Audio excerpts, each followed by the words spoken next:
The Russian army keeps trying to attack Lysychansk and Severodonetsk. They hit the cities almost non-stop. 12 people were killed in Severodonetsk over the past day, and more than 60 houses were damaged in the region.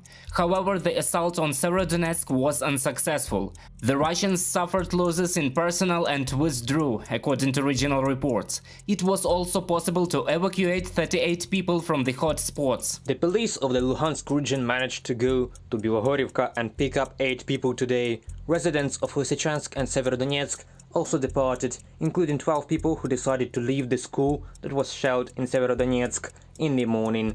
Those who decided not to evacuate were moved to other shelters in the city. In total, 38 people were evacuated, including 12 children.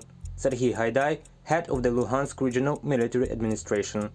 The shelling also continues in the Donetsk region. The Russians killed 3 civilians over the past day. 5 more people were wounded. In 3 months of the war, Russian soldiers have killed 400 civilians in the Donetsk region, says the head of the local military administration Pavlo Kyrylenko. However, this is only the official data. The real number is much more. The exact number of victims in Mariupol and Volnovakha cannot be specified yet. All Russians will be punished for their crimes on Ukrainian land. Pavlo Kyrylenko, head of the Donetsk Regional Military Administration. The Ukrainian forces in the south eliminated 36 soldiers of the Russian army, 3 enemy T-72 tanks, a Grad multiple rocket launcher and automobile equipment during the past day. And the Russian soldiers who joined the Ukrainian armed forces and became the Freedom of Russia Legion took captive the Kremlin soldiers who arrived to fulfill criminal orders in Ukraine. The Russian occupiers launched a number of missiles at the Odessa region the day before. According to preliminary information, there were no casualties. However, the enemy shell hit one of the infrastructure facilities. The rockets hit where they hit. The smell of ammonia is a small lake there. There is a smell, but the State Emergency Service reports that everything is fine. I wish we didn't have such a wind in Mykolaiv and Odessa. The concentration is minimal there. There is nothing to worry about.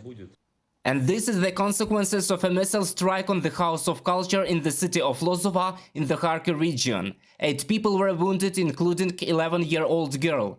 The enemy fired 3 missiles at the region. 2 were successfully shot down, said the head of the Kharkiv Regional Military Administration Oleg Synehubo, but 1 hit the target.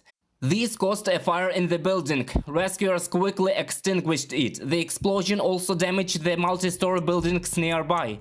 The Russian occupiers have damaged 30% of residential buildings in Kharkiv since the beginning of hostilities.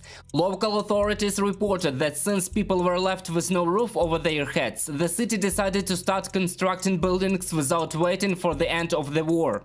Meanwhile, in temporarily occupied Melitopol, the Russians started handing 10,000 rubles to pensioners in exchange for personal data.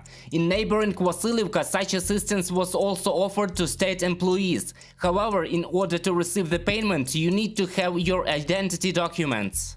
The Ukrainian intelligence is sure that Putin is at an absolute dead end right now. He cannot stop the war and he cannot win it. After all, to stop the bloodshed, he must admit that Russia is not at all the strong and great state he wanted to present, and the fighting will continue until we take back all the occupied territories.